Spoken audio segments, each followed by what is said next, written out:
Let us be aware that while they preach the supremacy of the state, declare its omnipotence over individual man, and predict its eventual domination of all peoples on the earth, they are the focus of evil in the modern world.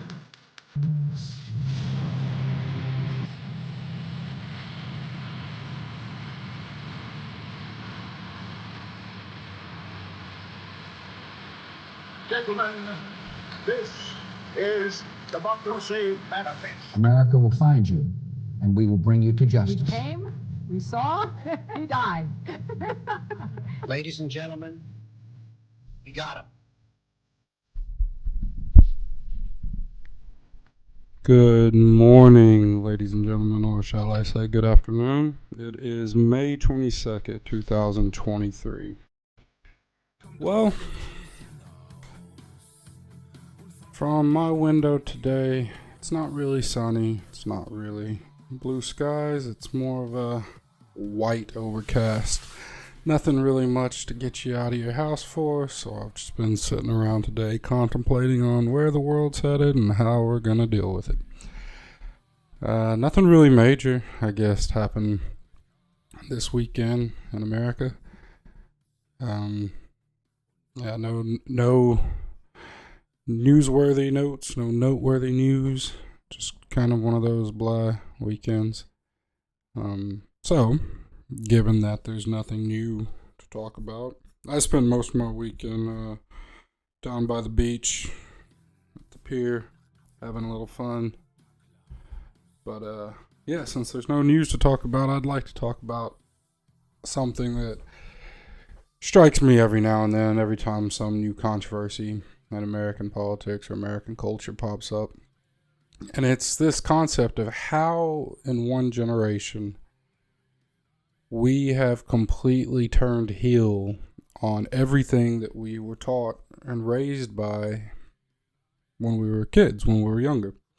So anybody who grew up in the 80s or 90s should be able to tell you that used to grown-ups would tell you that there are three things that you don't discuss, that you keep to yourself, that are private to the individual. Those three things are your religion, your politics, and your sex, what you do in the bedroom. You don't bring those up in polite society. Those were things that you didn't talk about at the dinner table, that you dealt with on a personal level. They were no one's business but yours. Okay, who you worshiped was your business, and nobody was supposed to care. Who you voted for was your business, and to tell someone who you voted for was almost seen as uncouth. If you went to the office, started talking politics, people would tell you to shut up. Keep that to yourself. Don't bring it in the workplace. What you were doing in the privacy of your own bedroom was something that was your business and yours alone. Well, and the business of whoever you were doing it with. Now, it took years for people to get to that point of, look, we don't care what you're doing, just keep it to yourself. Just like we don't care who you're praying to, keep it to yourself. We don't care who you vote for, keep it to yourself. And that's what they taught us when we were kids. In school, we learned this. This is what all the old people, my parents, my grandparents, the aunts and the uncles, this is what the media told us. This is just what I was raised to know. Those three things. They were yours and yours alone. But somehow, in the past, 25 years, well, I'll call it the last 20 years. It was still sort of this way in the early 2000s, but let's call it the last 15, 20 years. The world has turned over and taken that idea of individual privacy, of individual autonomy over your mind, your body, your mental efforts, how you project yourself onto the world used to mean keep it to yourself. Now we've got this idea that everyone around us and everyone in the world has to know who we are, and what we think at all times. We have lost the ability to mind our own fucking business. We have lost the ability to keep shit to ourselves. We have lost the ability to not be not stressed for recognition, not stressed for the limelight. No one is content anymore just living their life, being themselves, and that's it. No one is happy with this anymore. Nowadays, happiness is directly correlated with how many people know you're happy. Everyone seems to think that the world needs to know what they're doing, what they think. Everyone has to project their ideas into the world and get recognition for it, or else they just don't feel fulfilled, it seems. And it blows my mind because the same people that were being taught this in the 90s and the 80s are now the ones that are actively so broken by this new age standard of hyper recognition. So I don't get it. I do not get it at all. And conversely, the people who were teaching us this in the 80s and 90s, the previous generation, the Gen X, the boomers, whatever you want to call them, they were the ones teaching us this philosophy of keep everything individualized, keep everything to yourself, because simply the world does not need to know. But now they're the ones sucked into this as well. They're just as guilty. I mean, everybody has the aunt that is posting nonstop on Facebook about any given cultural trend that's happening or any event that pops up in the news cycle. Everyone has that one aunt or that one uncle who just has to put their word in, has to have something to say. Why? Why can't you just sit at home or go out for a walk, enjoy a cup of coffee, contemplate on what's going on around you, and just think about it. You don't have to spew off nonsense the first chance you get and try to engage anyone who will listen. But that is the world we live in, and somewhat that's what I'm doing here. That's what podcasts do in general. That's what anyone who talks does. But I think there's a nuance to keeping yourself restrained and keeping your beliefs your own instead of co-opting the beliefs that are passed around in your circle of friends, your circle of influence, and just latching on to whatever thoughts and ideas seem to be popular recently. Because there is there's somewhat of a beauty about being able to have your own ideas and to stick with them, And we see these things change. The culture changes, society changes.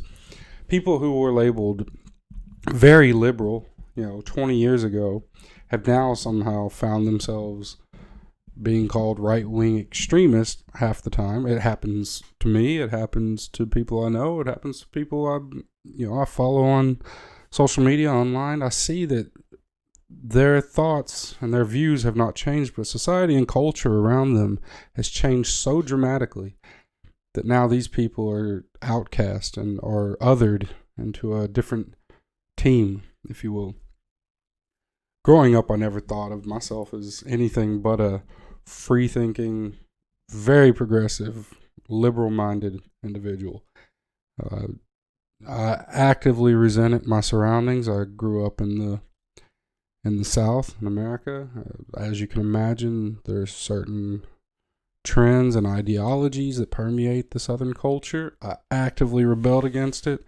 Thought that I was some sort of I was the original wokester. I was a social justice warrior before there was a name for it. Now, none of my beliefs have changed. None. I think I pretty much stand by exactly. Well, that's not good. That's not exactly true, but that wouldn't be good if I still had the exact same belief system I did as a 15-year-old. And overall, I think my beliefs have stayed the same. I've gathered more nuance and more perspective from traveling the world, understanding things a bit better. But overall, I think I pretty much have all the same general stances on life, liberty, and the pursuit of happiness that I did 20 years ago. But I've been approached and met with a lot of derogatory words recently, in the past few years, I'd say, past 5 years, since all this crazy cultural warfare nonsense has taken off, where I have been accused of everything that I always considered myself not. Now, granted, most of the time, these accusations are coming from much younger individuals.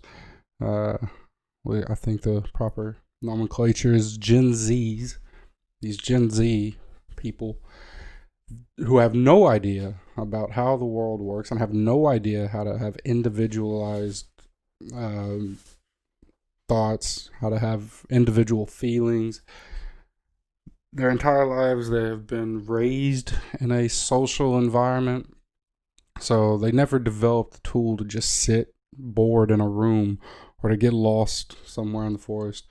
So it comes natural that they are more hyper aware of stigma, of social ideas and fitting with a group or being in an out group. They're more attuned to this than I think the previous generations were. So by default, these are the people who have criticized, I think, my beliefs in the past few years. And it is kind of funny. It's sort of the old, the tired trope of the new generation telling the old generation, "Oh, you're so old and out of touch. Times are a-changing," that sort of thing. But I guess we don't ever want to recognize that it's us that are getting older. And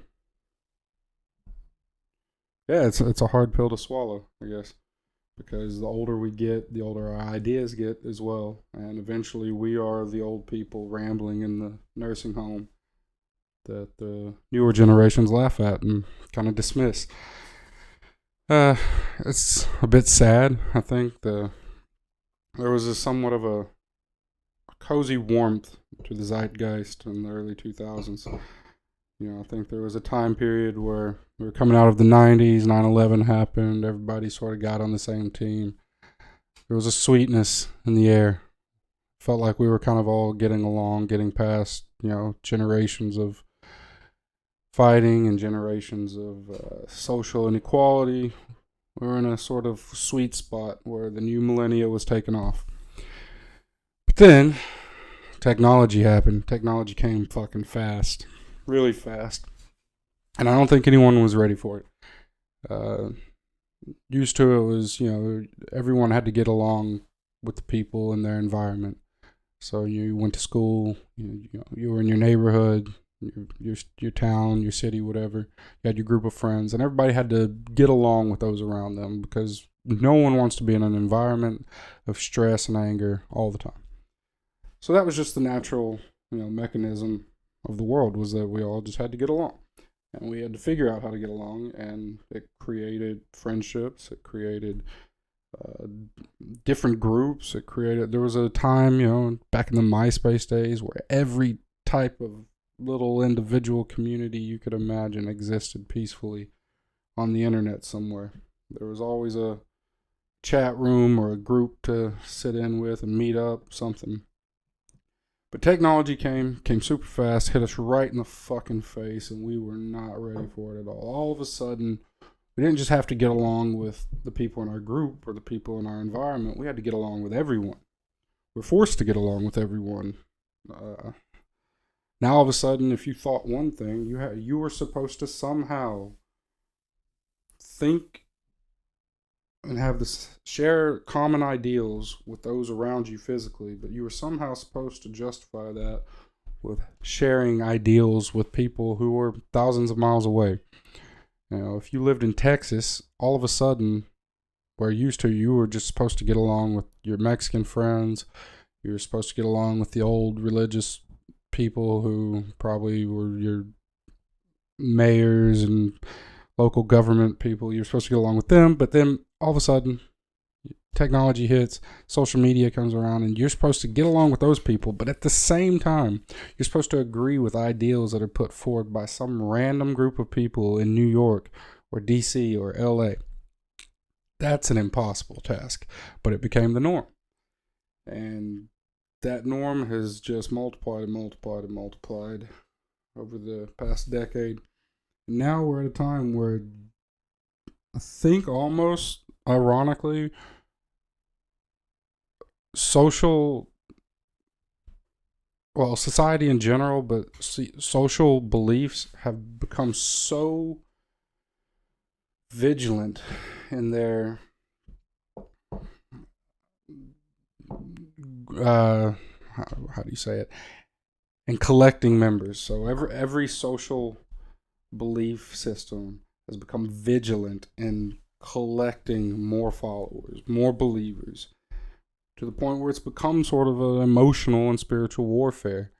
And I think it's ironically getting to the point where people are starting to realize, oh, keep that shit to yourself if you don't want problems, if you don't want stress. Keep who you vote for to yourself. Keep who you pray to yourself. And it ain't nobody's business where I stick my dick. And I think we're moving back into that era of belief, and hopefully that becomes the norm again, because I'm tired of getting yelled at. I'm tired of hearing people getting yelled at. I'm tired of people yelling at people. Nobody gives a fuck. You're not that important. Keep your shit to yourself and get along with everybody. Mind your own business. Thank you for listening, and there was nothing more to talk about, so it was just a bit of a ramble today. See you tomorrow. Goodbye.